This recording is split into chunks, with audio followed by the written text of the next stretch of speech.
məşğul da olan yox, amma şərq yəni döyüş növləri ilə belə bir məşğul olmamısan.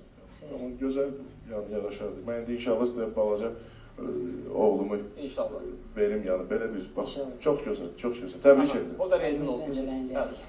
Rəngiz xanım. Rəngiz xanım. Sözünüz var. Mən nə deyə bilərəm?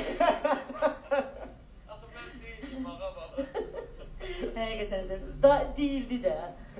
Mən də halal olsun, Sumqayıt yetiştirir.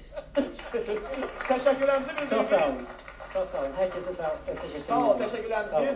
Kim İlham Muradov, yəni sağ olun, təşəkkürlərimizi bildirimiz və heyəti çox aktiv bunların dəstəklisiz və mən bilməm bu mikrofonu bir. Buyurun Rəngiz xanım, buyurun. Mən de, ay mənim balalarım, mən sizi üçün, mən deyirəm. Milyon can deməkdən, milyon can deməkdən, can sizə qurban deməkdən, mən sizə qurban deməkdən. Və salam, Rəngiz xanımın fikrini mahnıyla bildirdi. Çox gözəl, çox gözəl. Balalarımız bizi artıq bir dəfə sevindiriblər. Amma doğrudan da, amma Çingiz müəllim doğrudan bir xeyli ürəkdən güldü. Yəni belə yaxşı mənada güldü, ləzzət edir. Çünki bunlarda bir müsbət aura var. Balalarını görürsünüz ki, fonoqramı maşallah işləməyi də bacarırlar. Dövr gəlirlər. İndilər, yavaş yavaş.